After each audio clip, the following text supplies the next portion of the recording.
इस वीडियो के अंदर हम लोग डिस्कस करने वाले हैं how to claim the TDS refund in 2025। जी हाँ, तो यहाँ पे स्टेप बाय स्टेप बताऊंगा टीडीएस कैसे चेक किया जाता है, टीडीएस का रिफंड कब पॉसिबल है।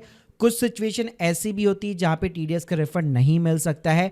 Step by step ITR filing के साथ में टीडीएस का रिफंड का स्टेटस कहाँ पे चेक होगा, कितना गवर्नमेंट यहाँ पे टाइम लेती है रिफंड करने के अंदर, तो सारी जानकारी दूंगा एक ही वीडियो के अंदर। तो प्लीज पूरा वीडियो यहाँ पे जरूर देखिएगा। स्टार्ट करने से पहले बताना चाहूंगा, अगर आप प्रोफेशनल एक्सपर्ट के थ्रू टीडीएस का रिफंड क्लेम करना चाहते हैं बहुत ही अफोर्डेबल कॉस्ट के ऊपर, link in the description box, आप हमारे 1500 से भी ज्यादा रिव्यूज को चेकआउट कर सकते हो। और इसके अलावा अगर आप AI powered custom GPT tools की मदद से कोर्सेज के थ्रू सीखना भी चाहते हो, link in the description box. तो पहले मैं आपको सिंपली कंडीशंस बता देता हूं कि टीडीएस रिफंड कब पॉसिबल है। तो अगर आप असेसमेंट ईयर यहाँ पे 25-26 यानी सिंपली फाइनेंशियल ईयर आपका जो 24-25 के अंदर जो टीडीएस कटा हुआ है, तो अगर आपकी total income new tax regime के अंदर 7 लाख रुपए के नीचे, तो आपका कोई टैक्स नहीं लगने वाला और जितना भी आपका टीडीएस कटा हुआ है वो पूरा 100% आप रिफंड क्लेम कर सकते हो।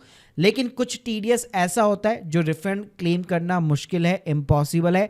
जैसे अगर आप कोई गेम खेलते, फैंटेसी क्रिकेट्स वगैरह खेलते हैं या कोई लॉटरी के थ्रू विनिंग हुई है, तो वहां पे जो आपका 30% टीडीएस डिडक्ट होता है उसको क्लेम करना एज ए रिफंड मुश्किल रहता है। बाकी गाइस इसके अलावा अगर 7 लाख से ज़्यादा की इनकम है और टीडीएस जितना कटा हुआ है, तो सबसे पहले वो टैक्स लायबिलिटी के अगेंस्ट में सेट ऑफ होता है, फिर जितना भी एक्सेस आपका टीडीएस बचेगा वो आपको रिफंड मिल जाएगा। इसके अलावा फिर चाहे आपका सैलरी पे कटा है, एफडी पे, dividend pay, contract based income पे हो गया, क्रिप्टो पे हो गया, टीसीएस कटा हुआ है, फॉरेन रेमिटेंस पे, कार परचेज पे, वो सारा यहाँ पे टीडीएस और टीसीएस दोनों रिफंड पॉसिबल है। तो चलो स्टेप बाय स्टेप जो है आपको प्रोसीजर बताता हूँ। तो सबसे पहले आपको इनकम टैक्स की वेबसाइट पे आ जाना है। फर्स्ट टाइम यहाँ पे एक आईटीआर वगैरह फाइल कर रहे हैं तो रजिस्टर बटन पे क्लिक करके एक अकाउंट क्रिएट कर लीजिए। तो सबसे पहले बात करते हैं कि टीडीएस रिफंड का प्रोसीजर क्या रहेगा। तो पहले तो आपको चेक करना है कि मेरे पैन कार्ड के अगेंस्ट में टीडीएस अपडेट हो चुका है कि नहीं हो चुका। उसके लिए आपको अपना 26 एएस चेक करना पड़ेगा। तो जैसे आप पोर्टल पे लॉगिन कर लेते, आप ई फाइल सेक्शन के अंदर जाइए, इनकम टैक्स रिटर्न, यहाँ पे आपको व्यू फॉर्म 26 एएस दिखेगा। तो यहाँ पे सिंपली आप एग्री कर लीजिए और व्यू टैक्स क्रेडिट फॉर्म पे क्लिक कीजिए। असेसमेंट ईयर अपना जैसे मैंने यहाँ पे 25 और 26 सेलेक्ट कर लिया, व्यू एज एस्टीमेल करूंगा, व्यू एंड डाउनलोड बटन पे क्लिक करूंगा। तो नीचे की साइड में अगर आप जाएंगे तो यहाँ पे जिस भी बैंक ने आपका टीडीएस काटा है, जिस भी कंपनी ने आपका टीडीएस काटा है, तो उसने कितना आपको पेमेंट किया है वो आपको दिखाएगा और उसके अगेंस्ट में कितना आपका टीडीएस डिडक्ट हो रखा है। तो ये सारी इंफॉर्मेशन यहाँ पे देखने को मिल जाती है। इसको अगर आप डाउनलोड करना चाहो तो एक्सपोर्ट एज पीडीएफ भी आप कर सकते हो। तो इस चीज का यहाँ पे ध्यान रखिएगा, अगर यहाँ पे कोई टीडीएस की एंट्री नहीं दिखा रही है तो उसको आप क्लेम नहीं कर पाओगे। तो मेक श्योर करो जिस भी टीडीएस को क्लेम करना चाहते हो उसकी एंट्री यहाँ पे जरूर दिखनी चाहिए। अब एक बार जैसे आप अपना 26 एएस चेक कर लिया, दूसरा काम होना चाहिए आपको अपने बैंक अकाउंट को प्री वैलिडेट कराना है। तो सिंपली आपको प्रोफाइल वाले सेक्शन में जाना है। यहाँ पे आपको माय बैंक अकाउंट्स का ऑप्शन देखने को मिल जाता है। तो यहाँ पे कोई भी अपना सेविंग अकाउंट, करंट अकाउंट, एक आईएफएससी कोड डाल के आप यहाँ पे जो है वैलिडेट करा सकते हो। तो इस टाइप का आपका ग्रीन चेक जरूर होना चाहिए। अगर आपका अकाउंट यहाँ पे वैलिडेट नहीं हुआ तो आईटीआर फाइल करने के बाद में भी आपको रिफंड नहीं मिल पाएगा। अब बात करते हैं कि आईटीआर यहाँ पे कैसे फाइल करनी है। तो सिंपली जैसे मैंने यहाँ पे असेसमेंट ईयर सेलेक्ट कर लिया 25 से 26, ऑनलाइन मोड यहाँ पे मैं सेलेक्ट कर लेता हूँ, कंटिन्यू बटन पे क्लिक करूंगा, स्टार्ट न्यू फाइलिंग, स्टेटस आपका इंडिविजुअल रहेगा। अभी आप यहाँ पे देखेंगे आपको आईटीआर 1, 2, 3, 4 इस तरह से आपको फॉर्म दिखेंगे। तो कौन सा आपको फॉर्म फाइल करना है तो ये टोटली डिपेंड करता है आपकी इनकम के ऊपर। तो इसके लिए आप चाहे तो हम लोगों ने एक पूरा कस्टम जीपीटी यहाँ पे क्रिएट कर रखा है। उससे अगर आप सवाल पूछोगे कि कौन सा आईटीआर मेरे को फॉर्म फाइल करना चाहिए तो आपको कुछ आंसर्स देने पड़ेंगे, उसके बेसिस पे ही आपको बता देगा। यहाँ पे आप देख सकते हो मैंने जैसे इसको यहाँ पे डेटा प्रोवाइड किया कि ये चीजें मेरे पास में है, तो ऑटोमेटिकली उसके बेसिस पे उसने मेरे को फॉर्म यहाँ पे सजेस्ट कर दिया। तो नॉर्मली बात करूँ तो अगर आपकी सिंपली सैलरी की इनकम है, डिविडेंड है, एक हाउस प्रॉपर्टी से रेंटल इनकम वगैरह है, अदर इनकम है, तो आप आईटीआर 1 के साथ में जा सकते हो। लेकिन अगर आपका कैपिटल गेन है स्टॉक मार्केट से, म्यूचुअल फंड से, तो आईटीआर 2 की तरफ जाना पड़ेगा। साथ में एफएनओ, इंट्राडे वगैरह ये चीजें करते हो तो आईटीआर 3 आप जा सकते हो। बिजनेस करते हो सिंपली तो आईटीआर 4 की तरफ आप जा सकते हो। तो हाल फिलहाल इस वीडियो के अंदर मैं आपको आईटीआर 1 के थ्रू सिखाता हूं कि कैसे आपको अपना जितना भी छोटा मोटा यहाँ पे जो आपका टीडीएस कटा हुआ है उसको आपको कैसे रिफंड क्लेम करना है। तो आईटीआर 1 यहाँ पे मैं सेलेक्ट कर लेता हूँ, प्रोसेस विद आईटीआर 1। उसके बाद में सिंपली आपको लेट्स गेट स्टार्टेड बटन पे क्लिक करना है। रीजन पूछेगा क्यों फाइल करना चाहते हो, सिंपली अदर रीजन को सेलेक्ट कर लीजिए। अब आप देखेंगे तो 1 बाय 1 करके यहाँ पे 5 टैब्स ओपन हो जाती है। तो हमें एक एक टैब को यहाँ पे कंफर्म कराना रहता है, इन्फॉर्मेशन डालनी पड़ती है। शुरुआत करते हैं पर्सनल इन्फॉर्मेशन के साथ। तो सबसे पहली चीज यहाँ पे आता है नेचर ऑफ द एम्प्लॉयमेंट, जो आपको यहाँ पे इंसर्ट करना है। देखो सिंपली अगर आप सिर्फ यहाँ पे टीडीएस रिफंड के लिए यहाँ पे फाइल कर रहे हैं तो यहाँ पे आपको अदर ऑप्शन सेलेक्ट करना है। अगर आप प्राइवेट जॉब के अंदर भी है तो भी आपको अदर ऑप्शन सेलेक्ट करना है। बाकी अगर आप गवर्नमेंट एम्प्लॉयज है तो सेंट्रल गवर्नमेंट, स्टेट गवर्नमेंट और पीएसयू का ऑप्शन दिया गया है। बाकी 99% केस में हमेशा आपको यही ऑप्शन सेलेक्ट करना है। उसके बाद में नीचे की साइड में जाएंगे, ये बोलेगा न्यू टैक्सेस में फाइल करना चाहते हो या फिर ओल्ड के अंदर। तो मैं मान रहा हूँ सिर्फ आप टीडीएस का रिफंड यहाँ पे क्लेम करने के लिए आईटीआर बेसिकली फाइल कर रहे हैं। तो 7 लाख के नीचे अगर आपकी इनकम है तो हमेशा आपको न्यू टैक्स रिजिम के अंदर ही जाना है। तो बाय डिफॉल्ट इसको आपको नो रखना है। उसके बाद में नीचे जो है बैंक डिटेल्स आएगी और यहाँ पे आप देखेंगे आपका प्री वैलिडेट वाला अकाउंट भी है, plus nominate for the refund के अंदर भी यहाँ पे चेक बॉक्स बेसिकली लगा हुआ है। तो टीडीएस का जो रिफंड है वो इसी अकाउंट के अंदर जाकर क्रेडिट होगा। उसके बाद में नेक्स्ट कॉलम रहता है आपका ग्रॉस टोटल इनकम का। अब इसमें यहाँ पे अलग अलग इनकम आपको रिपोर्ट करनी पड़ती है। पहला कॉलम आता है आपका सैलरी का, तो एडिट बटन पे आपको क्लिक करना है। फर्स्ट जो कॉलम है सेक्शन 70 सबसेक्शन 1, यहाँ पे आपको अपनी ग्रॉस सैलरी डालनी है। तो अगर आपके पास में फॉर्म 16 है वहां से आप डाल सकते हो। कैश में अगर आपको सैलरी मिलती है 12 महीने की सैलरी को ऐड करो और वो अमाउंट यहाँ पे आप पुट कर सकते हो। तो आप यहाँ पे चेक कर सकते हो कि बेसिकली यहाँ पे आपके फॉर्म 16 के अंदर कितनी ग्रॉस सैलरी दी हुई है और उसी इनकम को यहाँ पे आप पुट कर सकते हो। इसके अलावा अगर आपका टीडीएस भी कटा हुआ है तो 26 एएस से भी आप वेरीफाई कर सकते हो। और इसके अलावा यहाँ पे एक एआईएस का टैब होता है, वहां से भी आप वेरीफाई कर सकते हो। तो एआईएस में भी अगर आप देखोगे तो यहाँ पे टैक्स पेयर इन्फॉर्मेशन समरी रहती है।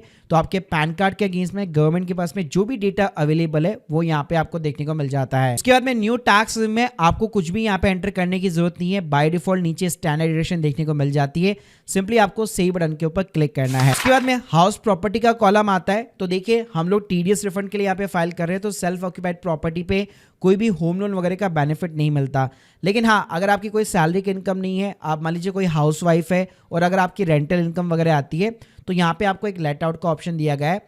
आप अपने 12 महीने का रेंटल जो इनकम आपको मिलता है वो आप यहाँ पे दिखाइए। उसके अलावा आप जो म्युनिसिपल पार्टी को जो टैक्सेस पे करते हैं 5,000 10,000 उसको यहाँ पे आप दिखा सकते हो ताकि उसका आपको बेनिफिट मिल जाएगा। बाकी अगर आपने लेट आउट प्रॉपर्टी के ऊपर होम लोन ले रखा है तो उसका इंटरेस्ट का बेनिफिट यहाँ पे देखने को मिलेगा।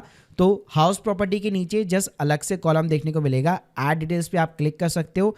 यहाँ पे जिस भी बैंक से आपने लोन लिया है उस बैंक का नाम, account number, sanction of loan, कितना अमाउंट है लोन का, आउटस्टैंडिंग कितना है, कितना आपने इंटरेस्ट भरा। तो ये डिटेल्स ना बैंक की तरफ से अगर आप उनसे बोलोगे कि मेरे को इंटरेस्ट सर्टिफिकेट चाहिए तो उसके अंदर सारी चीजें मेंशन रहती है। अगर ऐसा कुछ भी नहीं है तो आप इसको ब्लैंक छोड़िए। फिर उसके बाद में अगला कॉलम जो है income from the other sources का आता है। तो there is a maximum chances कि अगर आप टीडीएस का रिफंड क्लेम कर रहे हैं तो जिस चीज पे आपका टीडीएस कटा है मोस्टली या तो बैंक की एफडी का इंटरेस्ट हो सकता है, डिविडेंड की इनकम हो सकती है या कोई भी अदर टाइप की इनकम हो सकती है। तो मोस्टली यहाँ पे आपको जो डेटा मिलेगा वो प्रीफिल्ड देखने को मिलेगा और ये पूरा डेटा आपका 26 एएस और एएस से यहाँ पे फैच हो रहा है। तो किसी भी चीज को अगर आप एडिट करना चाहते हैं सिंपली यहाँ पे क्लिक कीजिए, एडिट बटन पे क्लिक करके आप अपना अमाउंट और रिपोर्ट वगैरह कर सकते हो और इसको आप एएस से क्रॉस चेक भी कर सकते हो। तो मेक श्योर कीजिए कि आपने 26 एएस के अंदर जितनी भी एंट्री देखी थी तो जो जो इनकम आ रही है वो डेफिनेटली यहाँ पे रिपोर्ट होनी चाहिए। मतलब ऐसा नहीं है कि अदर इनकम में रिपोर्ट करना है। जैसे फॉर एन एग्जांपल सैलरी पे टीडीएस कटा है तो वो सैलरी वाले शेड्यूल के अंदर रिपोर्ट होगा, रेंटल इनकम पे कटा है तो रेंट वाले इनकम के अंदर यहाँ पे रिपोर्ट होगा। अदर सोर्सेस में जैसे बैंक की एफडी का हो गया, डिविडेंड की इनकम हो गई तो यहाँ पे अदर सोर्सेस के अंदर रिपोर्ट होगा। इसके अलावा कोई ऐसी इनकम है जिसपे टीडीएस कटा हुआ है इसको आप रिपोर्ट करना चाहते हैं तो इसी कॉलम के अंदर एनी अदर का कॉलम मिल जाता है। आप अपना डिस्क्रिप्शन डालिए और उस इनकम को यहाँ पे आप रिपोर्ट कर सकते हो। सारी इनकम को रिपोर्ट करने के बाद में नीचे एग्जाम का कॉलम दिया हुआ है। तो अगर आपकी लेस देन 5,000 एग्रीकल्चर की इनकम है या अगर आपको अपने क्लोज फैमिली मेंबर से कोई गिफ्ट वगैरह मिला है जिसपे कोई टैक्स नहीं लगेगा तो यहाँ पे डिस्क्रिप्शन डाल के अमाउंट डाल के उस इनकम को आप रिपोर्ट कर सकते हो। उसके बाद में यहाँ पे आपको एक लॉन्ग टर्म कैपिटल गेन का सेक्शन मिलेगा, शेड्यूल मिलेगा जो कि मोस्टली वैसे रिलेवेंट नहीं रहेगा आपके लिए। तो यहाँ पे अगर आपका 1,25,000 के नीचे प्रॉफिट है, आपने म्यूचुअल फंड बेचे हैं, स्टॉक्स वगैरह बेचे हैं बेसिकली, तो यहाँ पे आपको टोटल सेल वैल्यू डालनी है, बाय वैल्यू डालनी है। दोनों का डिफरेंस 1,25,000 के नीचे होना चाहिए जिसपे कोई इनकम टैक्स नहीं लगेगा। तो ये चीजें करने के बाद में आपको टोटल डिडक्शन वाले कॉलम के अंदर जाना है। हम लोगों ने न्यू टैक्स रिजिम को सेलेक्ट कर रखा है तो मोस्टली यहाँ पे आपको कुछ भी बेनिफिट देखने को नहीं मिलेगा। गवर्नमेंट एम्प्लॉय है तो 80 CCD सबसेक्शन 2 में बेनिफिट देखने को मिल सकता है। आपको अपना फॉर्म 16 चेक कर लेना चाहिए, वहां पे जितना अमाउंट है वो यहाँ पे आप ले सकते हो। बाकी यहाँ पे ऐसा कोई बेनिफिट नहीं है, सिंपली कंफर्म करा दीजिए। इसके बाद में मेन आता है हमारा टैक्स टैक्स पेड वाला कॉलम, तो देखिए अगर आपका टीडीएस कटा हुआ है तो टीडीएस की सारी एंट्री यहाँ देखने को मिलेगी। तो इस वाले कॉलम के अंदर आप जो भी टीडीएस को क्लेम करोगे वही टीडीएस आप क्लेम कर पाओगे। मतलब यहाँ पे जितनी भी एंट्रीज है वो आपके 26 एएस के साथ मैच होनी चाहिए। तो सैलरी पे अगर कटा है तो टीडीएस 1 में दिखाई देगा। अदर देन सैलरी कटा हुआ है तो आप देख सकते हो स्क्रीन के सामने यहाँ पे आपको सारी एंट्रीज दिखाई देगी। तो यहाँ पे आपको एक काम करना है, एक एक एंट्री को सेलेक्ट करना है, एडिट बटन पे क्लिक करना है और जिस फाइनेंशियल ईयर के अंदर वो टीडीएस डिडक्ट हुआ है वो आपको सेलेक्ट करना है। जैसे 24-25 में हुआ है तो बाय डिफॉल्ट आपको 24-25 रखना है। तो ऐसे आपको सारी एंट्री के ऊपर ये चीजें करनी है। उसके बाद में last column verify your tax liability आता है। तो अगर आपकी टोटल इनकम 7 लाख रुपए के नीचे तो कोई भी आपका टैक्स नहीं बनेगा, गवर्नमेंट आपको रिबेट प्रोवाइड कर देती है। सिंपली आप कंफर्म कर सकते हो, प्रोसीड टू वेरिफिकेशन बटन पे क्लिक कीजिए। तो यहाँ पे आप देख सकते हैं जितना भी आपका टीडीएस कटा हुआ है, जो भी रिफंड यहाँ पे पॉसिबल हो सकता है उसकी पूरी आपको यहाँ पे एक समरी बना के दे देगा। उसके बाद में simply preview and submit button पे क्लिक करना है, चेक बॉक्स पे क्लिक कीजिए, अपना प्लेस डालिए। उसके बाद में जैसे आपका वैलिडेशन सक्सेसफुल हो जाता है, आप एक आधार ओटीपी डाल के अपनी इनकम टैक्स रिटर्न को सबमिट कर सकते हो। अब अगर मैं बात करूं कि रिफंड आने के अंदर कितना टाइम लगता है और क्या प्रोसेसिंग रहती है, तो जैसे देखिए आप ओटीपी डाल के अपनी इनकम टैक्स रिटर्न को ई वेरीफाई करा देते हैं। उसके बाद में मिनिमम आपको 1 से 3 महीने का वेट करना पड़ेगा। आपकी आईटीआर जो है यहाँ पे प्रोसेसिंग की जाती है डिपार्टमेंट के थ्रू और आपको एक इंटीमेशन लेटर यहाँ पे भेजा जाता है। तो जैसे लेटर आएगा यहाँ पे आपको ईमेल के ऊपर भी अलर्ट आता है और एसएमएस के थ्रू भी अलर्ट आता है। तो जैसे यहाँ पे लेटर आता है आपको, आप यहाँ से डाउनलोड कर लीजिए बेसिकली, और ईमेल के ऊपर भी देखने को मिल जाता है। तो वो लेटर आपका ग्रीन कलर के अंदर होना चाहिए और जितना भी रिफंड होगा वो अमाउंट जो है उस लेटर के अंदर मेंशन हुआ होगा कि इतना अमाउंट जो है बेसिकली आपका टीडीएस जो रिफंड है वो बेसिकली इशू किया जा चुका है। फिर अगर आपको यहाँ पे स्टेटस चेक करना है कि मेरे बैंक अकाउंट के अंदर क्रेडिट हुआ है कि नहीं हुआ, तो उसके लिए ऊपर आप सर्विस टैब के अंदर जा सकते हैं।